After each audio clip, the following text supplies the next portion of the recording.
what our civil rights commissions and others are saying is we want to endanger our society and set it up for the judgment of God. And if you Christians don't like it, then get out. Pastor Pat Robertson prayed on live TV and claimed he stopped a hurricane in 1985. But what he couldn't stop was the truth. In 1994, planes bought with charity donations were caught flying diamond mining equipment instead of food. By 1999, he paid $1.7 million to settle it quietly. And that was just the beginning. From a $1.9 billion TV deal built on ministry money to secret investments with an African warlord, Robertson's empire hid more than anyone suspected. Today, we're exposing what happened behind the prayers. Marion Gordon Robertson was born on March 22, 1930, in Lexington, Virginia, a town wrapped in Civil War history and nestled in the Blue Ridge Mountains. His father, Absalom Willis Robertson, was already rising in Washington politics when Pat was just a toddler. By age 2, Pat's father had been elected to the House of Representatives, later moving to the Senate, where he served for 2 decades. His mother, Gladys Churchill Robertson, came from a deeply religious and historically rich family line, including preachers, musicians, and even a distant connection to Winston Churchill through the first Duke of Marlborough. The Robertson family tree stretched back 1,000 years, reaching English royalty and Virginia's colonial roots through men like John Woodson, who arrived at Jamestown in 1619. That weight of heritage shaped Pat's worldview early. His nickname, Pat, wasn't planned. It stuck when his older brother, Willis Jr., playfully tapped his cheeks while saying, "Pat, Pat, Pat," when he was still in diapers. As he grew up, he hated his given name, Marion, thinking it sounded weak. He toyed with using M. Gordon, but dropped that too, feeling it sounded fake.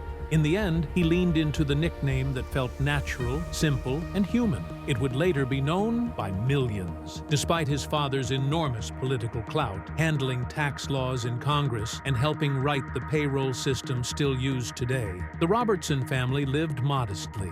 His father, even with all that power, believed public service wasn't a way to get rich. The senator was known for thrift and for staying clean in both public and private life.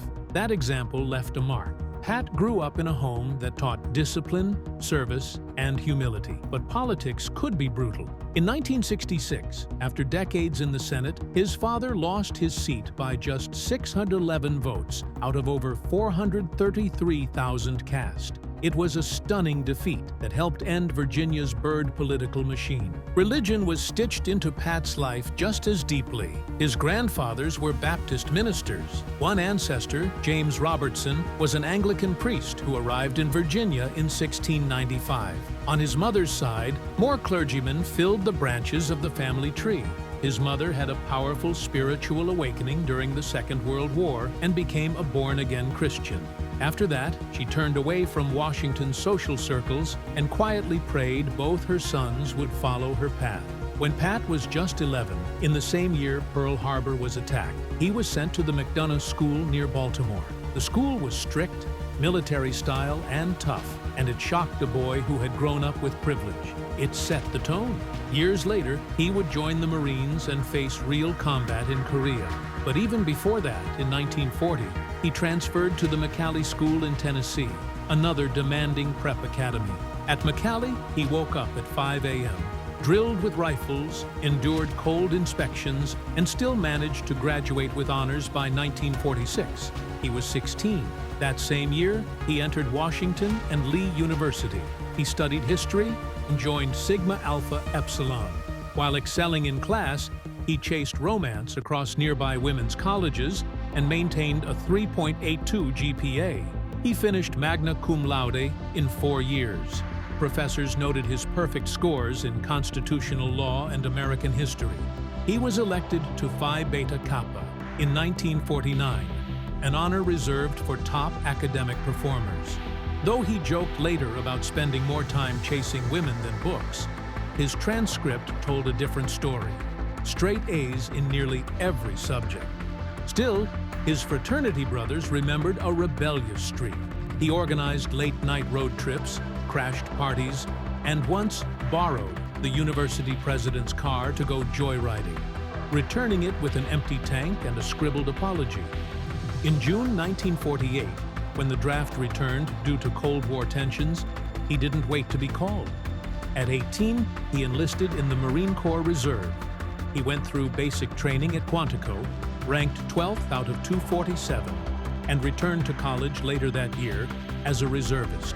The military experience added steel to the discipline he already had from McCallie. His father's voice echoed in his head about duty, taxes, government power, and where the line should be drawn.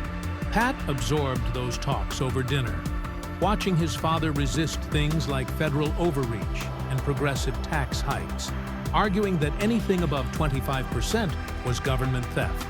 After college, he earned his promotion to first lieutenant in 1952. During the Korean War, he was assigned to the 1st Marine Division in combat zones like Heartbreak Ridge and the Punch Bowl. These weren't just names. They were freezing, bloody trenches where life could be measured in inches and minutes. While his role was administrative, coordinating logistics, he was still close to the action, under fire, part of the machine. He earned 3 battle stars for his service. Years later, another Marine, Paul McCloskey, who shipped out with Pat, claimed Pat avoided frontline duty thanks to his father's influence, even suggesting he arranged for him to serve as a liquor officer, flying alcohol from Japan. Pat denied it. In 1986, when he was running for president, he sued McCloskey for $35 million in libel damages.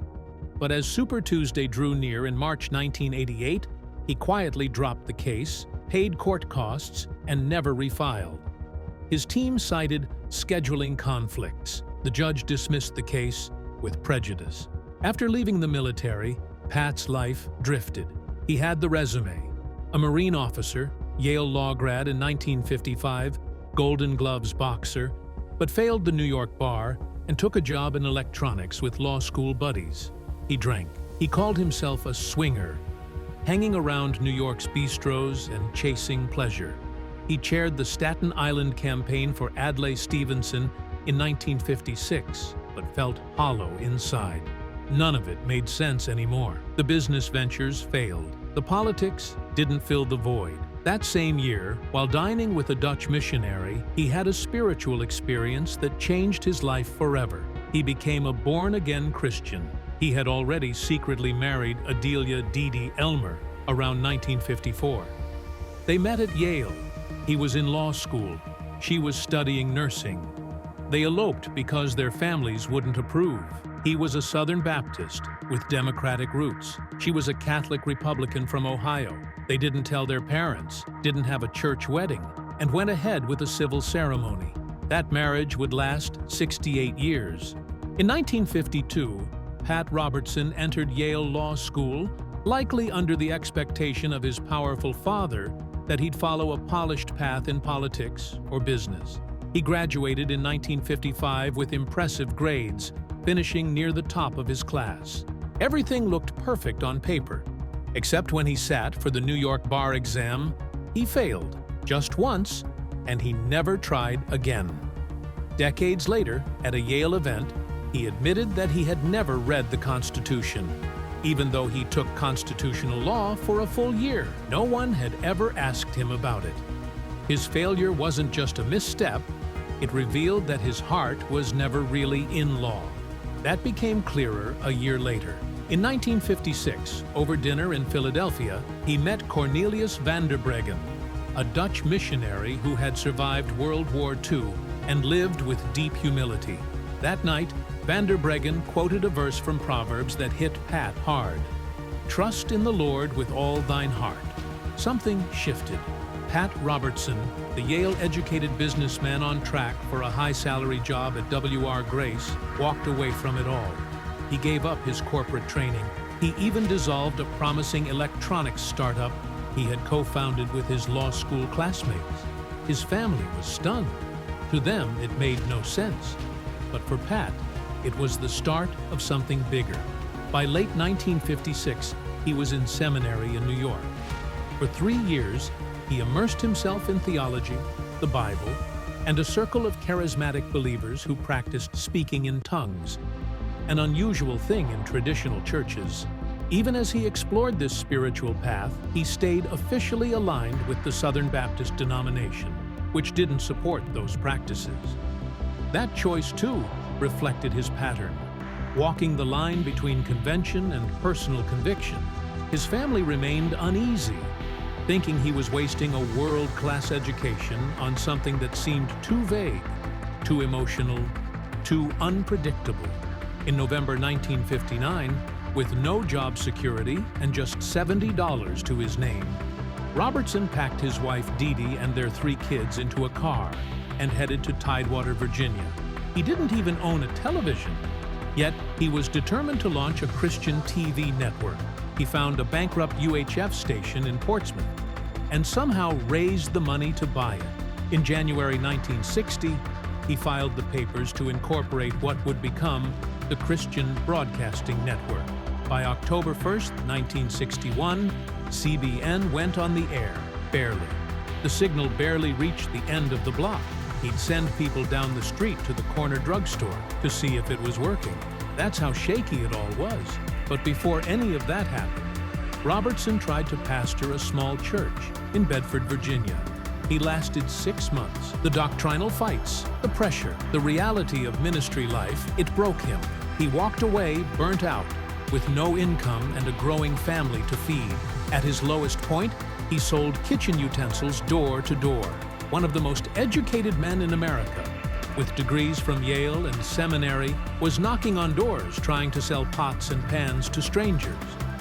Through all this, Dee Dee held the family together.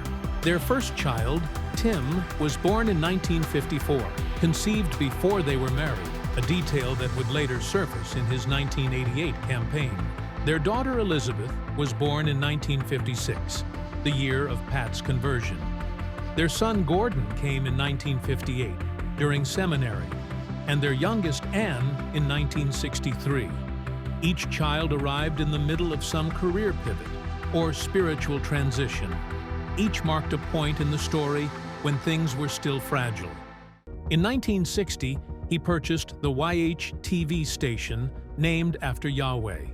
When CBN launched, it aired for just a few hours each evening.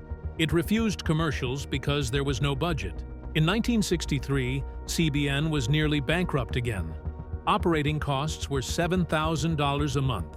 In 1963, Pat Robertson stood in front of his small Virginia Beach audience and asked 700 people to each give $10 a month. That $7,000 plea wasn't just about money. It was about survival. His Christian Broadcasting Network was on the edge. But that request sparked something.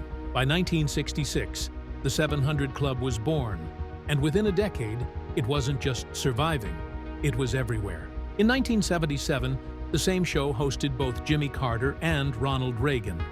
No religious program had ever pulled political names like that. Robertson had found a formula. Mix faith healing with dramatic stories, live exorcisms, and celebrity conversions. Psychologists raised concerns, but evangelical audiences tuned in. From 10 million households in 1975, viewership jumped to 16 million by 1979. Cold War fear met prophecy, and people couldn't look away. As the 1980s rolled in, the 700 Club began to evolve. Robertson wasn't alone on screen anymore. In 1987, he brought in Sheila Walsh, a Scottish singer and writer. And in 1993, Terry Mewson, a former Miss America. The tone shifted toward a talk show. Younger audiences noticed. Walsh left after 18 months, later opening up about mental health struggles. Mewson stayed and became the longest-serving co-host. The show expanded, covering Chernobyl in 1986, the Berlin Wall in 1989, and conflicts in the Middle East. Every major news event came with Robertson's spiritual take. By 1990, 37 million U.S. cable homes had access to the program. Critics said he was twisting news into prophecy, especially when he claimed Soviet shifts were fulfilling biblical warnings. Robertson didn't just react to the news, He built his own news network. In 1974, he launched CBN News, one of the first faith-based news organizations with foreign bureaus. During the 1979 Iranian Revolution, George Thomas, a CBN reporter, sent daily updates from Tehran, sometimes beating the big networks. But instead of neutral reporting, many stories came filtered through apocalyptic lenses. By 1982, CBN News had 28 full-time reporters across 6 continents, costing over $8 million a year, entirely donor-funded. They covered the Falklands War, the Beirut bombings, and Tiananmen Square. Still, critics noticed a pattern. Stories about persecuted Christians got top billing, while anything that challenged the ministry's views often didn't make it to air. In 1984, Robertson wrote his first hit book, The Secret Kingdom. It sold over 650,000 copies and became that year's top-selling religious book in America. The message was simple: follow 8 principles and receive God's blessing. By 1986, he had made $2.3 million in royalties, all of which went into expanding the ministry, most notably a $25 million broadcast center. His 1991 book, The New World Order, sold 500,000 copies, but stirred backlash. It talked about the Illuminati, Freemasons, and global elites. The Anti-Defamation League warned that it echoed old anti-Semitic conspiracy theories. Still, Robertson wrote 23 books by 2000, earning over $15 million in royalties, all feeding back into his religious empire. Then came 1987, and with it, trouble. 2 former CBN employees accused Robertson of misusing Operation Blessing, a charity he started in 1978. They said money meant for humanitarian aid had been funneled into a diamond mining venture in Zaire. In 1994, documents showed that planes intended to carry food, and supplies were instead moving mining equipment. The Virginia Attorney General looked into it, but didn't file charges. Still, Robertson paid $1.7 million in restitution in 1999. This scandal broke just as he was running for president in 1988. Opponents highlighted his $2.4 million salary and 27-room mansion. Donations dipped only 8% in 1988, but bounced back by 1990. His followers stayed loyal. In 1990, Robertson began broadcasting the 700 Club to 92 countries. By 1993, it was reportedly reaching 200 million viewers weekly. The cost was steep, $47 million, but donations kept flowing. Still, the prophecies didn't. In 1980, he predicted nuclear war would begin by 1982. It didn't. In 1976, he said a socialist would win the 1980 election. Ronald Reagan did. In 2004, he said George W. Bush would win in a landslide, which was true, but also that it would trigger the apocalypse, which never happened. By 2006, surveys found that 34% of his regular viewers doubted his prophecies, but 61% still believed in his overall teachings. Operation Blessing had its own storm. It started with good intentions. During the 1985 Ethiopian famine, the charity helped over 200,000 people. But in 1994, pilots said the same charity's aircraft had flown mining gear to Zaire instead of aid. Only 1 out of 40 flights actually carried food or medicine. The rest were hauling equipment for Robertson's diamond venture. A 1999 investigation backed it up. Supporters who donated planes and money thought they were saving lives. Instead, they were funding a mining company. In 1989, Robertson launched the American Center for Law and Justice, a legal group to counter the ACLU. Jay Sekulow became its public face. Starting with just $100,000, the ACLJ grew into a $50 million legal powerhouse. It won key Supreme Court cases and defended conservative causes. But it wasn't clean. Between 2000 and 2017, Sekulow and his family received over $60 million from the group. During COVID, they fought vaccine mandates. In 2021, they defended January 6th participants. Critics said they blurred the line between ministry and politics, and the IRS began asking questions. In 1990, Robertson turned his broadcasting arm into a cable network called International Family Entertainment. It carried reruns and family-friendly shows. By 1995, 63 million homes had it. Then, in 1997, Robertson sold it to Rupert Murdoch for $1.9 billion, not $1.8 billion as widely reported. He walked away with as much as $350 million. The twist? The channel had been built with ministry donations. When Murdoch changed it into Fox Family, and then ABC Family, with content far from religious, critics called it a betrayal. Robertson said God wanted him to prosper. He had only invested $37 million of his own money in it. The Liberia story was worse. In 1999, Robertson invested $8 million into a gold and diamond mining operation with Charles Taylor, Liberia's president, during a civil war that had already killed 200,000 people. In return, Robertson praised Taylor on the 700 Club, calling him a good man. When the UN sanctioned Liberia for blood diamond trafficking in 2001, it was too late. A congressional probe showed Robertson had lobbied President Bush to protect Taylor. Documents revealed his company pulled out $15 million in gold and diamonds. The venture collapsed when Taylor fled in 2003 after a war crimes indictment. Back home, Robertson launched Regent University in 1977 with just 77 students. By 2005, it had 10,000 enrolled. The law school became ABA accredited in 1996 and produced 150 graduates who joined the George W. Bush administration. But science courses taught creationism and rejected evolution. In 2006, critics blasted the curriculum. The government school promoted the idea that America was meant to be a Christian nation. Despite that, donors poured in $100 million by 2010. But only 61% of graduates were landing legal jobs. By 2000, the Christian Broadcasting Network reached 200 countries. Programs aired in 71 languages. The network had 900 employees and a $25 million tech center. But not everything went smoothly.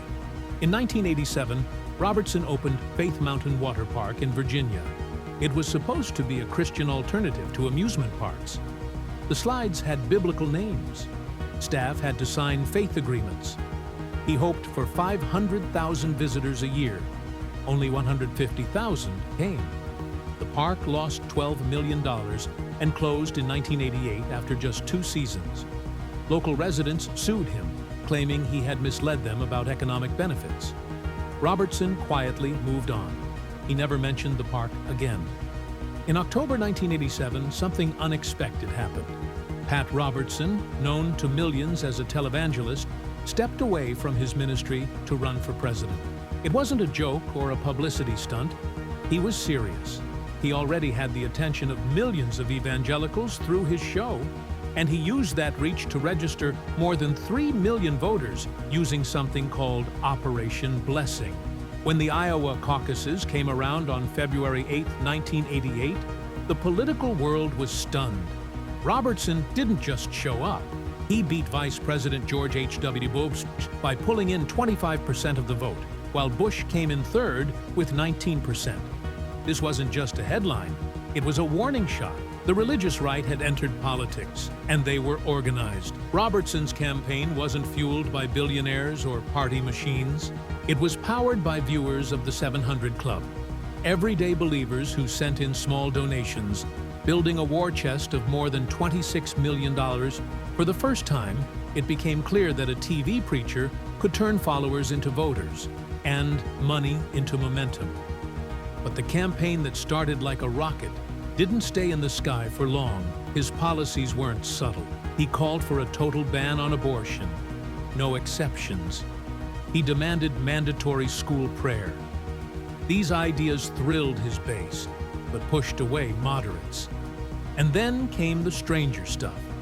He said God spoke directly to him about policy. On air, he claimed Christians and Jews were the only people fit to lead America, brushing aside Catholics, Muslims, and the non-religious. At one point, he even said God told him about hidden missile locations in Cuba. People laughed, but Senator Bob Dole didn't. He said, You don't need divine signals to understand foreign policy. That mix of prophecy and politics was new, and it made people nervous. Then came the storm, literally. In 1985, Robertson claimed he had prayed Hurricane Gloria away from his network's Virginia Beach headquarters. Even though the storm still caused $900 million in damage elsewhere, he insisted his prayers worked. When NBC's Tom Brokaw dug this up during the campaign, it blew up fast. Journalists started poking into his past claims of miracles and divine healing. On October 12, 1987, Brokaw aired footage that made Robertson look more like a religious showman than a future president. Comedians had a field day. Late-night hosts mocked his weather powers, and voters started turning away. Things got worse on Super Tuesday, March 8, 1988. This was supposed to be his moment. The South was his stronghold. But he lost almost everywhere. In South Carolina, he got just 19% compared to Bush's 49%. In his home state of Virginia, he didn't even break 15%. The campaign was over. He dropped out that February without winning a single primary. But he wasn't done. Just a year later, in 1989, he launched the Christian Coalition. It was the same army of believers from his campaign, now restructured into a permanent political force. Led by Ralph Reed, they started printing tens of millions of voter guides for churches, grading politicians on Christian values. By 1994, those guides helped flip Congress to the Republicans for the first time in 4 decades. Robertson had lost the race, but he had changed the battlefield forever. During the campaign, his gaffes kept coming. He once said, America should be ready to use tactical nukes on the Soviet Union. His own military service came under fire, too. Former Congressman Pete McCloskey accused Robertson of lying about his Korean War record, saying his father, a U.S. senator, pulled strings to keep him away from combat. Robertson sued, then dropped it to avoid having to testify under oath. The doubt stayed with him. Even decades later, his blunt style didn't soften. In 2005, he said the U.S. should assassinate Venezuelan President Hugo Chavez. "Take him out," he said on live TV. It sounded like a mafia order, not political commentary. The backlash was fast. Even evangelicals distanced themselves, and Robertson eventually apologized. After he quit the race, he endorsed George H.W. Bush, but Bush kept him at arm's length. Privately, Bush thought Robertson was embarrassing. Still, the numbers didn't lie. White evangelical Christians voted 81% for Bush in 1988. Robertson had given Republicans a map to power: win the church, win the vote. But scandals never stopped chasing him. After 9/11, just 2 days later, Robertson agreed on air when Jerry Falwell blamed the attacks on feminists, gays, and liberals. The White House condemned the comments. Robertson later claimed he didn't fully hear what Falwell was saying, even though transcripts showed he said, "I totally concur." Then in 2010, when an earthquake crushed Haiti, killing hundreds of thousands, Robertson said Haitians had made a pact with the devil in 1791 and were cursed ever since. The timing couldn't have been worse. His own charity, Operation Blessing, was on the ground providing aid. He was accused of racism and cruelty. In 1991, he wrote a book filled with conspiracies about secret societies, global bankers, and the Illuminati. He name-dropped the Rothschilds, fueling old anti-Semitic tropes, and claimed world leaders were unknowingly doing the devil's bidding. The Anti-Defamation League demanded clarification. Robertson denied anti-Semitism but stuck to the theories. And then there was the Chavez moment. On air, he suggested assassinating the Venezuelan leader because it would be cheaper than war. When backlash hit, he claimed "take him out" meant kidnapping. But video said otherwise. Even his Christian peers criticized him. His views on religion didn't help. He labeled Hinduism and Islam as demonic. He once pointed at a statue of Kali and called it ugly and fierce. After 9/11, he said radical Muslims were driven by satanic power. He blamed hurricanes on America's acceptance of homosexuality, warning Orlando during Disney's gay days that disasters could follow. Even his charity got caught up in scandal. In the 1990s, planes bought for humanitarian aid in Rwanda were used to transport diamond mining equipment for his private company. Documents and flight logs showed Robertson himself flew on one of those trips. Later, Liberian warlord Charles Taylor claimed Robertson got gold mining deals in Liberia in exchange for lobbying help in Washington. Investigations followed, but no charges stuck. In December 2007, he stepped back from running CBN and handed it to his son. But he kept hosting the 700 Club until 2021, exactly 60 years after its first broadcast. He was 91 when he left the stage. A year before that, he published his final memoir, filled with stories of miracles but no mention of his more controversial moments. It barely made a splash. Tragedy also visited his final years. His wife Dee Dee died in April 2022 after 68 years of marriage. She had been with him through it all, from eloping against family wishes, campaigning alongside him. They had 4 kids, 14 grandkids, and 24 great-grandchildren. Meanwhile, Regent University, which he founded in 1977, kept growing. More than 11,000 students, mostly online, trained under conservative Christian values. He died on June 8, 2023, at age 93. Tributes poured in. Donald Trump praised him.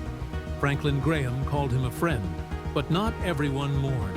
NPR highlighted his history of racist and anti-gay remarks. Social media exploded with reminders of his most extreme statements.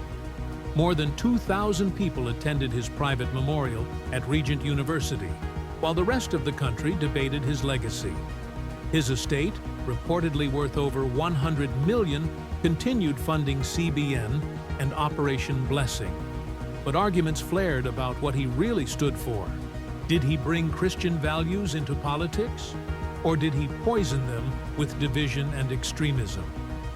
In 2006, he said Israeli Prime Minister Ariel Sharon's stroke was divine punishment for dividing God's land. Israel cut ties and canceled a massive tourism deal with him. Robertson later said he only said it out of love. But that was his pattern. Say something shocking, then walk it back.